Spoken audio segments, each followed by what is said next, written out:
વિનેશે એમ કીધું કે ખરાબ સમયમાં જ આપણને ખબર પડે કે આપણી સાથે કોણ છે.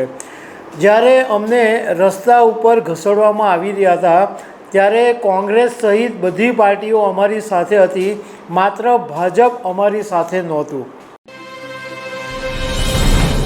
નમસ્કાર દર્શક મિત્રો, છેલ્લા કેટલાક દિવસોથી ચર્ચા ચાલતી હતી કે પહેલવાન વિનેશ ફોગાટ અને બજરંગ પુનિયા બંને કોંગ્રેસમાં જોડાઈ શકે છે. અને તાજેતરમાં કોંગ્રેસ નેતા રાહુલ ગાંધી સાથેની તસવીરો પછી તો એ વધારે જોર પકડેલું. આજે શુક્રવારે વિનેશ ફોગાટ અને બજરંગ પુનિયા બંને સત્તાવાર રીતે કોંગ્રેસમાં જોડાઈ ગયા છે. અત્યાર સુધી રમતગમતના મેદાનમાં કુસ્તી કરતા હતા, હવે રાજકારણના અખાડામાં આ બંને પહેલવાન આવી ગયા છે. દિલ્હીની અંદર એક પ્રેસ કોન્ફરન્સની અંદર વિનેશ ફોગાટ અને બજરંગ પુનિયા બંનેએ પોતપોતાની વાત કરી છે. તો આના વિશે હું તમારી સાથે વાત કરીશ. મારું નામ રાજેશ શાહ છે અને તમે જોઈ રહ્યા છો ખબર છે .com. દર્શક મિત્રો, ઘણા સમયથી એવી ચર્ચા ચાલતી હતી કે કુસ્તીબાજ વિનેશ ફોગાટ અને બજરંગ પુનિયા કોંગ્રેસમાં જોડાઈ શકે છે. આજે શુક્રવારે બંને પહેલાં કોંગ્રેસના રાષ્ટ્રીય અધ્યક્ષ મલ્લિકાર્જુન ખડગેના ઘરે જઈને મળ્યા હતા અને એ પછી કેશવ વેણુગોપાલની સાથે કોંગ્રેસનું હેડક્વાર્ટર છે દિલ્હીમાં, ત્યાં એક પ્રેસ કોન્ફરન્સ કરવામાં આવી. ત્યાં વિનેશ ફોગાટે પોતાની વાત કરી. વિનેશે એમ કીધું કે ખરાબ સમયમાં જ આપણને ખબર પડે કે આપણી સાથે કોણ છે.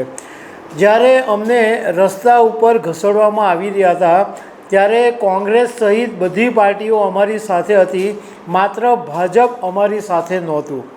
વિનેશે કીધું કે હું ગૌરવ અનુભવું છું કે હું એવી પાર્ટીની સાથે જોડાઈ રહી છું જે મહિલાઓ સાથે થઈ રહેલા અત્યાચારો માટે સડકથી સંસદ સુધી સતત લડાઈ આપતી રહે છે. એણે જૂની વાત બી યાદ અપાવી કે જ્યારે અમે ભાજપના નેતા વ્રજભૂષણની સામે લડી રહ્યા હતા અને જંતર મંતર ઉપર અમારી સાથે જે બી કંઈ થયું, પરંતુ એ વખતે ભાજપનું જે આઈટી સેલ છે એ એવું કહેતું હતું કે અમે તો પોલિટિક્સ કરી રહ્યા છે, અમે તો બળેલા કારતૂસ છે. આવા ઘણા બધા આરોપો બીજેપીનું આઈટી સેલ લગાવતું રહ્યું હતું. એ લોકોનું માનવું એમ હતું કે હું નેશનલ નહીં રમું, પરંતુ મેં નેશનલ ગેમ્સ બી રમીને બતાવી. એમણે એમ બી કીધેલું કે હું ટ્રાયલ ગેમ્સ નહીં રમું, મેં ટ્રાયલ ગેમ્સ બી રમીને બતાવી. એમણે એમ કીધેલું કે હું ઓલિમ્પિક્સ નહીં રમું, હું ઓલિમ્પિક્સમાં પણ જઈને રમી. પણ કમનસીબે હું ગોલ્ડ મેડલથી વંચિત રહી ગઈ. કદાચ પરમાત્માને કોઈ બીજી વાત મંજૂર હશે, એટલે એ વાત સ્વીકારીને મને એવું લાગે છે કે પરમાત્મા મારી પાસે સેવા કરાવવા માંગે છે, એટલે મને સેવાનું કામ આપ્યું છે, એટલે હું રાજકારણની અંદર જોડાઈ ગઈ છું. વિનેશે એમ કીધું કે આજે હું મારી જિંદગીની એક નવી શરૂઆત કરી રહી છું અને અમારી જે લડાઈ ચાલે છે એ ચાલુ જ રહેશે. અમે પીછેહટ કરવાના નથી અને અમને વિશ્વાસ છે કે એ લડાઈ અમે જીતીશું. વિનેશે એમ કીધું કે હું એવી દરેક મહિલાની સાથે ઊભી છું કે જે અસહાય અનુભવ કરતી હોય. હવે વિનેશે તો વાત કરી, એ પછી બજરંગ પુનિયાએ પણ પ્રેસ કોન્ફરન્સમાં વાત કરી કે ભાઈ અમે તો જ્યારે અમારા પહેલવાન દીકરીઓ પર જે યૌન શોષણ માટે અમે જે લડાઈ લડતા હતા એના માટે અમે ભાજપના અનેક મહિલા સાંસદોને પત્ર પણ આપેલા. અમે એમને અમારી લડાઈમાં સામેલ થવા માટે પણ કીધું, પણ એ લોકોએ અમને કોઈએ સપોર્ટ કર્યો નહીં. અમે કોંગ્રેસને કીધું તો કોંગ્રેસ અમારી સાથે ઊભું રહ્યું. અમે જે રીતના રમતગમતના મેદાનમાં અખાડાની અંદર અમે જે પ્રમાણે એક પહેલવાની માટે જે મહેનત કરીએ છીએ એવી જ મહેનત અમે પાર્ટીમાં રાજકારણમાં પણ કરીશું. અને અમારા માટે અમે જ્યારે પહેલવાન હતા ત્યારે અમે ગ્રાઉન્ડ લેવલથી જ નાની ઉંમરથી જ અમે મહેનત કરી છે, એટલે ગ્રાઉન્ડ લેવલ પર જ અમે કામ કરીશું. આ બજરંગ પુનિયા અને વિનેશ ફોગાટની પ્રેસ કોન્ફરન્સની વાત તો પૂરી થઈ ગઈ, પરંતુ એક મહત્ત્વની વાત ત્યારે સામે આવી કે જ્યારે એક પત્રકારે વિનેશ ફોગાટને એવો સવાલ કર્યો કે આખા જ્યારે તમને ઓલિમ્પિકની અંદર ગોલ્ડ મેડલની ફાઇનલમાં તમે જીતો એવી બધા આશા રાખતા હતા અને જ્યારે એવા સમાચાર મળ્યા કે વેઇટ ઓછા વેઇટને કારણે તમે આ ગેમમાંથી બહાર થઈ ગયા છો, ત્યારે આખા દેશની અંદર એવી ચર્ચા હતી કે આની અંદર એક ષડયંત્ર થઈ રહ્યું છે, કારણ કે તમે બીજેપીની સામે એક લડત ચલાવી રહ્યા હતા. તો આ બાબતે તમારું શું કહેવું છે? તો વિનેશે આનો ક્લિયર કટ જવાબ તો નહીં આપ્યો, પણ એણે એમ કીધું કે આ બહુ એક ઇમોશનલ વાત છે અને એ મારે હું તમે શાંતિથી મળજો ત્યારે હું તમને આખી ડિટેલમાં વાત કરીશ, કારણ કે આને મારા ઇમોશન તૈયાર કરવા માટે પણ મને બહુ સમય જોઈશે. આની સાથે બહુ બધી વાતો સંકળાયેલી છે એવું વિનેશ ફોગાટે કીધું.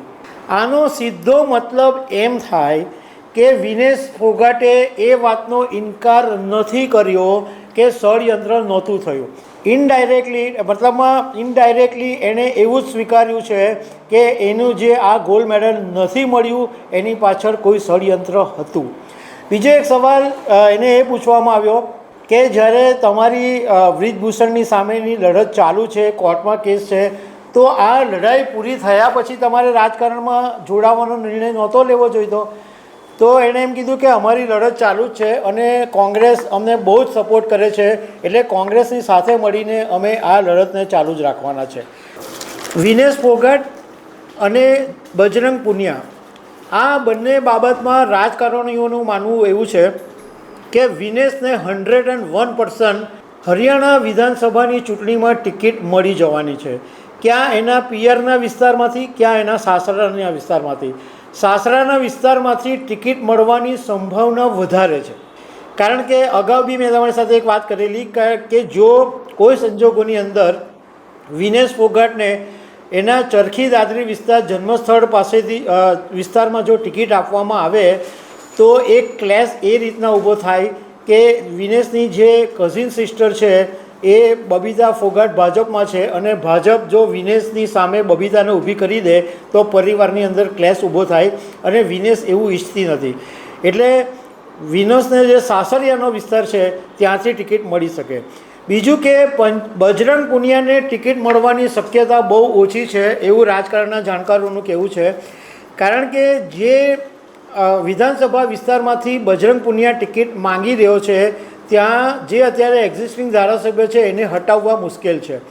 એટલે એવું બની શકે કે બજરંગ પુનિયાને સ્ટાર પ્રચારક તરીકે આખા હરિયાણા વિધાનસભાની ચૂંટણીમાં મોકલવામાં આવે અને સંગઠનનું કામ બજરંગ પુનિયાને મળે એવી શક્યતાઓ છે.